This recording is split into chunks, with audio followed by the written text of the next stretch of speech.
I just wanted to make a video talking about a serious problem in today's Airsoft community. I think it's a problem that we as a community need to talk about, and that is Milsim privilege. Milsim privilege is, as the name implies, privilege that one receives because of playing with military tactics or wearing military gear. They receive this privilege due to inherent bias in the community's reffing and player base that loves to discriminate against those who are speedsofters. Today we will be looking at and discussing Milsim privilege and specific examples of how Milsim privilege disadvantages those who don't play Milsim. Our first issue we'll talk about is the miltriarchy. The miltriarchy is a position of power that those in the Milsim community have over those playing Speedsoft. This leads to the inherent bias against Speedsofters because the miltriarchy has key positions in the Airsoft community, whether it be their prominent roles as refs, their increased number of subscribers on platforms like YouTube as opposed to nearly identical Speedsoft channels, and their dominant position on community forums. This allows those in the Milsim community to silence and oppress those who have dissenting views regarding important issues in the Airsoft community. Our second issue is the actual privilege that Milsimmers have walking onto an Airsoft field. Milsimmers have quite a lot of privilege when it comes to refereeing in Airsoft. Milsimmers are never looked at twice when walking onto an Airsoft field, but Speedsofters, on the other hand, are constantly scrutinized and watched far more carefully than Milsimmers ever are. According to a totally scientific Facebook poll that I put up on majority Milsim discussion pages, 65 out of 97 Milsimmers admit to never having been spot checked.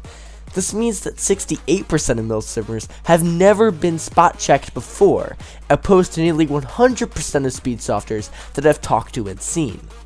This statistic proves that Milsimmers are on average less bothered by refs than Speedsofters. This also proves that they have privilege when it comes to being on the Airsoft field. This is a clip of me and some friends at Battlehack Airsoft Field in Chesapeake, Virginia. Alright, he's in there. He's in right there. Oh, I hit you in the leg. Oh, watch.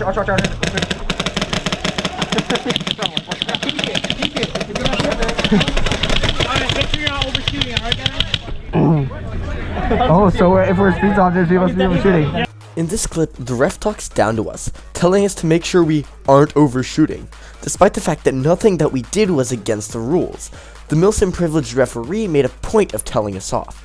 Furthermore, I don't think I've ever heard or seen a ref say anything to a Milsimmer regarding rate of fire and overshooting, when in fact those who are Milsimmers can just as easily abuse RF rules and overshoot. Next up, we have a clip from the same event in which a referee interrupts us in the middle of gameplay to chrono check us, on account that the ref was getting reports that we were shooting too fast. There's the legend. Where? Ben. Oh. What's up, guys? How's it going? Going well. Semi-auto game, right? Yeah. What? Okay. What's your rate of fire at, man? It's semi. Okay. Because my marshals are saying that it sounds like it's full auto, and it sounds like that it is shooting faster than our field limits. Now you give me a shot to the chrono. Sure. Yes. Now that way. Just give me a good, solid run through on your trigger, like 10 rounds. How you normally shoot it. Oh, no one here, but left on it. They just kind of like in the side of it.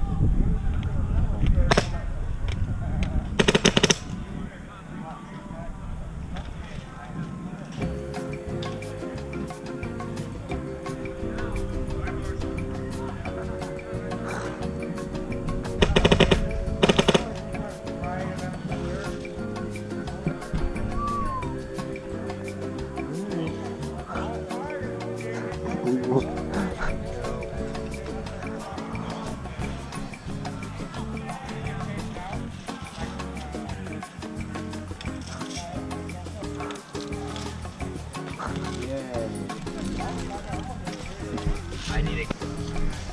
Ooh, pond bunker. Something's going down. Yep. Thanks, guys. Appreciate it. See ya. Hey, Marshall. From that, it is within our RCS limit, and there's not 325. All on camera? All on camera? Yeah, I got the all on camera, bro. God, Jesus Christ. By the way, YouTube, this has happened last ref. Last ref too. All the time. There is no way that ref would have jumped to such a conclusion if we were dressed in Milsim attire and were playing with military tactics.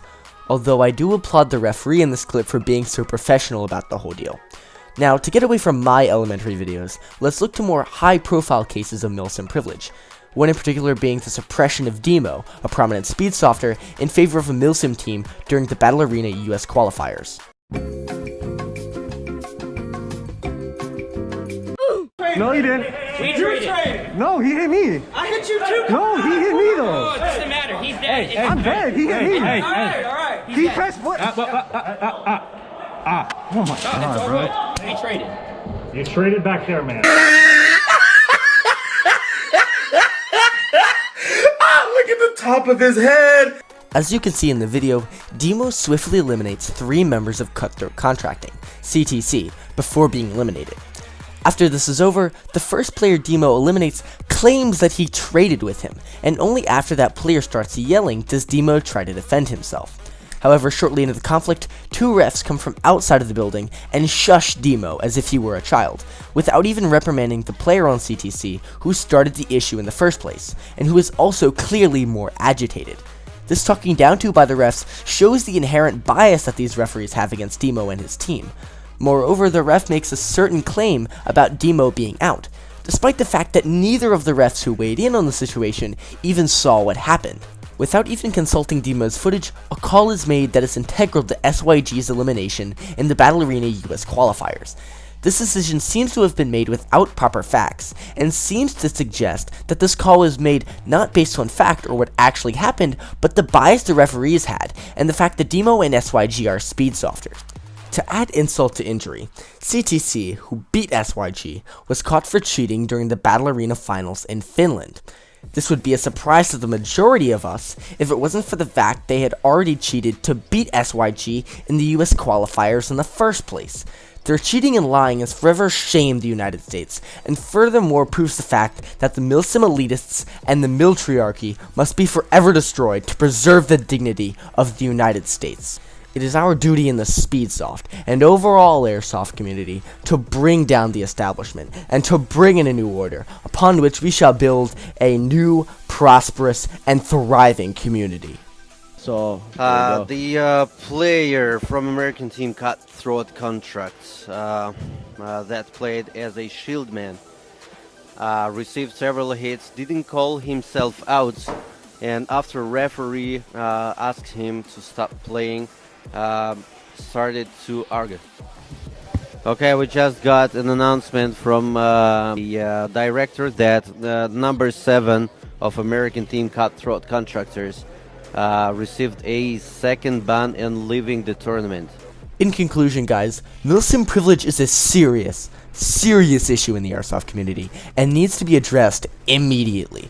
Milsim players dominate community interactions and are purposeful and ruthless in the silencing of dissenting Speedsoft opinions and voices.